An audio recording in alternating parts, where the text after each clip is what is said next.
Media is reporting that the Kremlin does now know the location where two Americans were captured by Russian forces in Ukraine.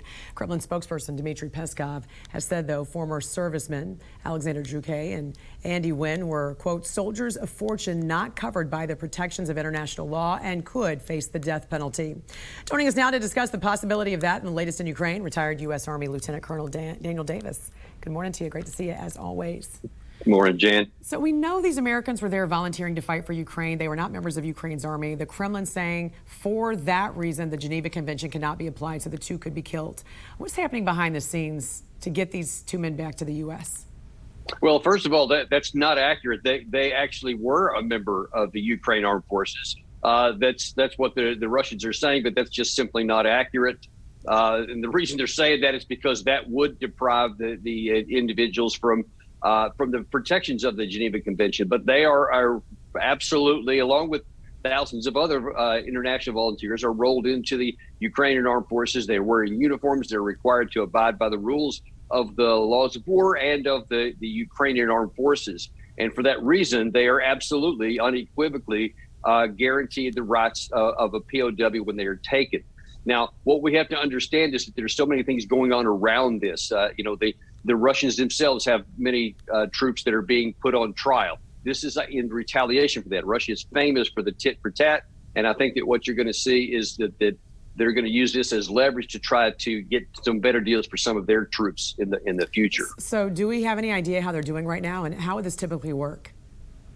Yeah, ordinarily the Red Cross would have access to them as they do to the prisoners on both sides and of any conflict. But so far, they're being held not by the Russian authorities, but by the Luhansk so-called independent organization or country, their armed forces. And so that's where they're staying out there, which kind of gives Russia a very thin claim of separation, that it's, oh, well, this is the other, they're independent countries handling it, so it's outside of our jurisdiction, which of course is ridiculous. But that's the situation right now. And it's a very serious situation, because I think one of the other reasons why Russia is doing this is because they want to send a signal to any other foreigners who may want to come that says, hey, if you get captured, you'll be executed, and to make them not want to come. And so for that reason, I think there is a possibility that Russia could actually carry through with this. These men were captured in the Donbass region, where some of the heaviest fighting has been going on, as we know. Do we know what the latest is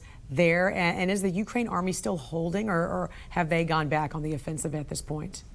Yeah, they most definitely have not gone back on the offensive. As a matter of fact, overnight, there was reports that Russia finally succeeded in crossing the Seversky Donetsk River behind Lysychansk in the Severodonetsk pocket, which is one of the most critical areas for the Ukrainian forces in the northern shoulder of the Donbas fight. You may remember about a month or so ago, Russia had a disastrous failed attempt to try to cross the Seversky Donetsk, and they lost 2 battalion battle groups. Well, now then it appears they have successfully crossed it, have forged a bridgehead, and now then they're able to move more troops behind the Ukrainian forces. And already in the what's called the Zolotoy pocket, which is a small area, there's about 3,000 Ukrainian troops who are now in great risk of being cut off, and more 7,000 to 8,000 more in a different area. And frankly, things are not looking very good for Ukraine in this area. Speaking of which, it begs the question, what happens if there's no ceasefire, if there's no agreement? I mean, this country's already been torn to shreds. What's next? Yeah, look, the hard truth is that Ukraine is now in I think in the 11th hour, to where they have to decide if they want to try to make a negotiated settlement to get the best deal that they can, and understanding that that's going to result in probably in the loss of some territories and things they don't want to happen. But look, the fact is right now, Ukraine still has most of the Donbas area. They still have Kharkiv, and they still have Odessa in the south. If they keep fighting, and if they don't make a deal, then it's possible that as the summer goes by, that all of those may fall to the Russians, and then any negotiated settlement will result in even more loss of territory.